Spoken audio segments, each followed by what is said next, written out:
Hello and welcome to the Horticulturalists. I'm Stephen Ryan.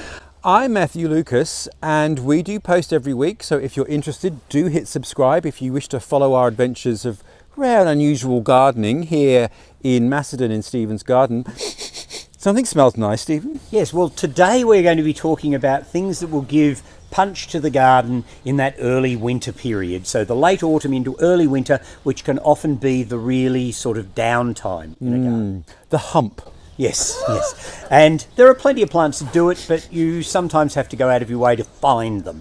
And this particular one is one that I have a great passion for. It's a salvia relative. In fact, it looks like a salvia. It looks like a salvia, and it smells salvia-esque. Yes, it's got a very strong perfume to the foliage that you, even just brushing past it, will come out. You're not sowing... I find it smelling a little bit like a cleaning product, but that's just anyhow, me. I like it, so that's all that matters. It's in my garden. Now, it's a plant called Lepechinia, or Lepechinia, you might pronounce it. Hastata. And it is a relative of the salvias that comes from parts of southern North America, and I believe also the islands of Hawaii up in the mountains. Really? Yes, I've read that somewhere. So okay, it must be true. No, I'm not so sure it is, but anyhow, if I'm wrong, somebody can tell us. You treat it as a semi-herbaceous perennial. When it finishes flowering, I tend to cut it right back and start it off from the bottom again. And it has these fabulous purple flowers on it for quite literally months. In frosty areas, it will get cut down in due course. But in my garden, most years it flowers really, really well for me at that really important period. Yeah, and it's a good height too. It's not too tall, and it's quite vertical, so it's great in a border. This is by the side of a path, so it's great to brush through. That's another thing. Anything with a good scented foliage, of course, there's no point in hiding it in the back of a border because you want to be able to find it. Whether we're calling this a good scent is debatable, but I get the point. Yes, exactly. Yes. And can we just say the accidental but lovely juxtaposition of colours with your mandarin? Yes, so the orange fruit of the mandarin, and by the way, that wasn't an accidental juxtaposition. Oh, of course it wasn't. Yeah, no, nothing is accidental in your garden, Mr. Ryan. It's perfectly colour coordinated with the orange of the mandarin fruit and the lovely violety purple of the Lepechinia. So talking of wanting colour in the garden at this time of year, ta-da, amazing colour. Yeah, citrus are great trees for this time of the year because a lot of your lemons, limes, kumquats, mandarins, grapefruits, they're all ripening up at this time of the year, so they do actually give fabulous colour. Well, we must now continue our adventure of early winter flowering colour plants. Yes, and I'm going to show you a giant in a minute. Oh my goodness, okay.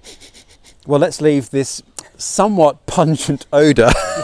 All right, speaking of winter colour, I have to say this particular shrub here, which is one of the forms of Abutilon, which may or may not be now in a genus called Callianthe, but anyhow, that's another story. These plants are not only attractive in the garden, they're bird attracting, and they will flower virtually all winter in a not too cold a climate, but they'll be in flower the rest of the year as well. So what more could you want? Unless there's a case of boredom that might set in. But I think these are fabulous plants, very elegant and useful in the garden in lots and lots of ways. The other thing I love about Abutilons, apart from a little bit of trimming and shaping regularly because they're inclined to get spindly, is the fact that they will grow in most climatic zones. They will cope with full sun through to comparatively heavy shade. They're not overly water hungry, so they don't need to be watered madly. And in fact, there's not too many things that they won't cope with. They probably won't grow in the really coldest of climates, but there you could grow them in tubs or pots. They make great standard plants. So they really are a very, very useful group of shrubs. This plant is a shrub that will give you colour virtually from January to January. So it is one of those plants that is there all year round. Stephen, another plant for early winter. Yes, and early winter is what it's all about. Late winter, there's daffodils out, so we don't need late winter. We need things that flower in that late autumn through the first month or so of winter. And this particular group of shrubs do that with aplomb. Yes. They are known universally as Mahonias. I've known it as Mahonia, They are now considered to be part of the larger genus Berberis. So they're actually seen as a section of the Berberis genus. They vary from the other Berberises in that they have compound leaves and thorny leaves. Ow! They really do. Yes, quite quickly.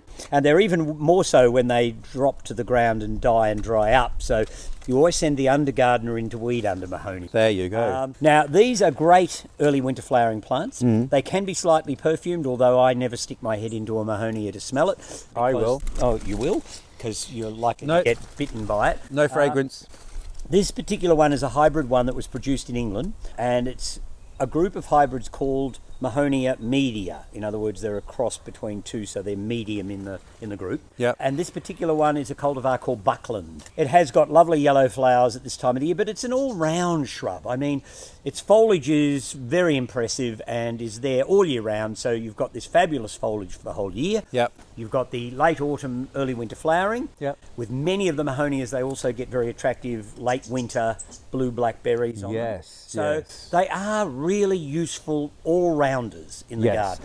And let's talk about that usefulness, because they are great in shade, are they not? In fact, they prefer shade. If you plant most Mahonias out in full sun, particularly in climates like we have here in Australia, they tend to burn or bleach. I wouldn't plant Mahonias out in the sun, but in a somewhat dryish to moist aspect, in permanent light shade, even into fairly heavy shade in fact, they are fabulous plants. There you go. And quite hardy, aren't they? They're quite tough. Is this one of those plants from that period of great plant hunting in the late 19th century? It would be. And of course, back in that era, when they were bringing plants in from all sorts of parts of Asia and different parts of the world, North America and so forth, one of the things that most gardeners were looking for back then were good evergreen foliage plants. Edwardian shrubberies were always made up of masses of big, bulky evergreen shrubs, because the natural flora in England tended to be deciduous, apart from holly and ivy, really. And Scots pine.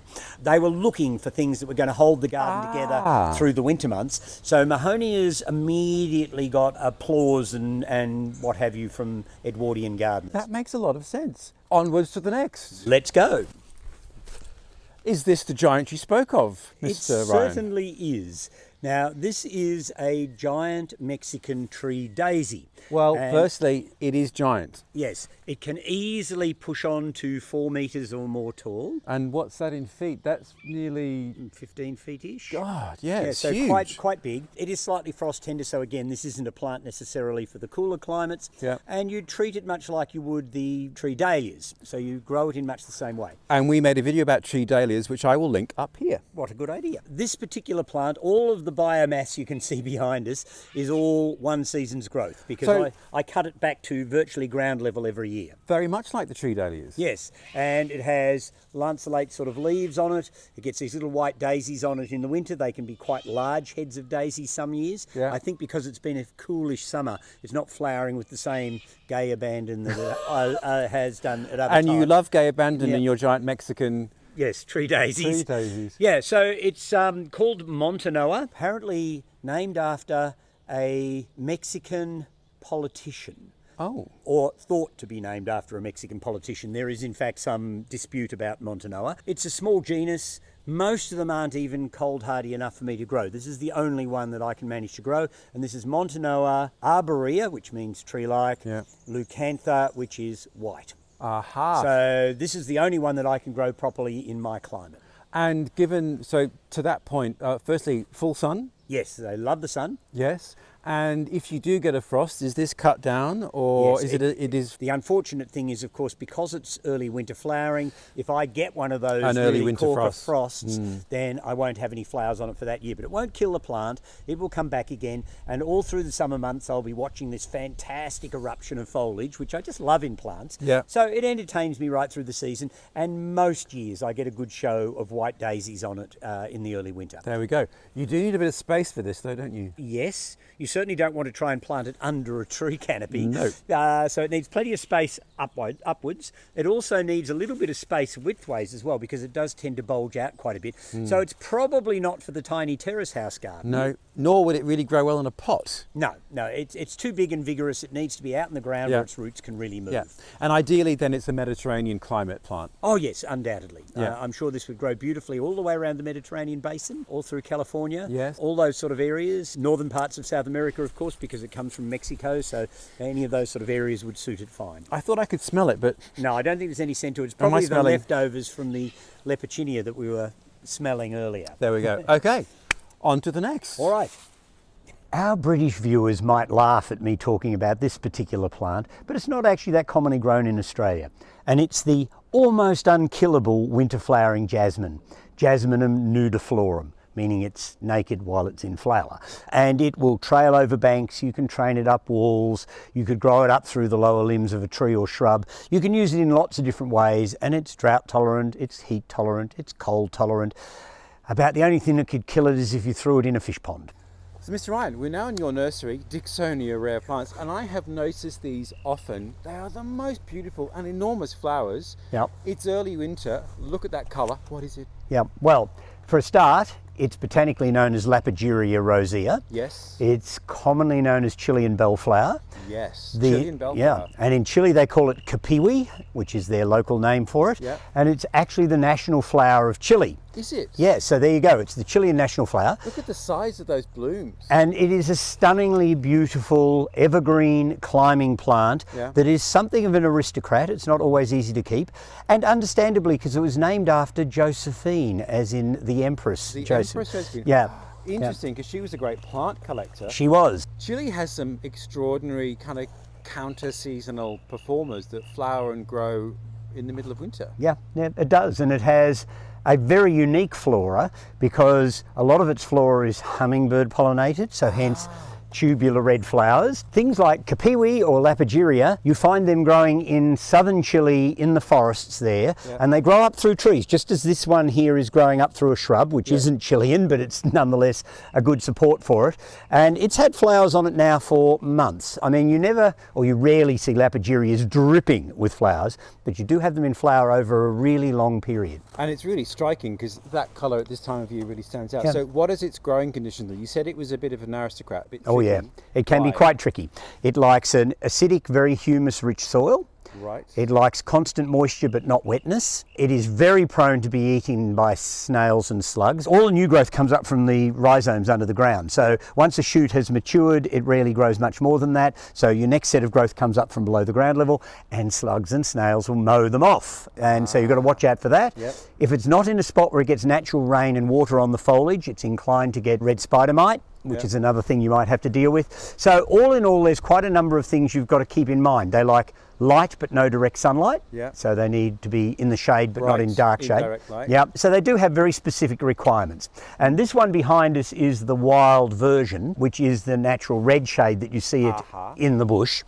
But it comes in other colours. Yes. Let's go and have a look at those. All right, fantastic. Now here we have the white version of Lapageria rosea, which goes under the dreadful name of Rosea alba, which doesn't make a lot of sense. But it's an interesting group of plants because there's only the one species, but there's a nursery in central Chile in a town called Angol, and they sent out local, I guess, collectors to go and see what different forms they could find in the wild. And when I was in Angol some years ago, they told me that they had actually found 69 different varieties of Lapageria in the wild. So they hadn't got a breeding program going, but they'd actually gone out and found different forms. And there are whites, there are bicolours, there are mid-pinks, there are dark coloured ones like the wild form, there are even darker forms. There's a almost black-red one, there's a double-flowered one, and there's dwarf ones. They've found all sorts of different forms of them in the wild, and most of them have evocative Chilean either Spanish names or Indian names, and they are really, really interesting but very hard to source in this country. This one is actually one of the bicoloured forms, and it was named after a national park and mountain in central Chile, and my pronunciation will probably leave a bit to be desired, but it's called Nahuelbuta, which is the name of the mountain which the national park was named after. So it's got these beautiful purple spots all over the white trumpet. What an amazing creeper. It is. It is one of the world's beautiful climbing plants. I'm in love. Yeah. I'm in love. And I have to say, I think Chile was very good at selecting a national flower, I have to say. You've got lots of Chilean things here. Yes. We might have to do a whole Chilean sub-story because they're amazing. Yeah, why not? I mean, it's a great group of plants. It is. Well, if you've enjoyed this, you will enjoy everything else that we do. So do hit subscribe. We post every week. Looking forward to seeing you next week. What could it possibly be, Mr. Ryan? Oh, I don't know. Our daring do is beyond me. It is. It's so daring and so doable. But nonetheless, do join us next week and we'll see you then. Bye all.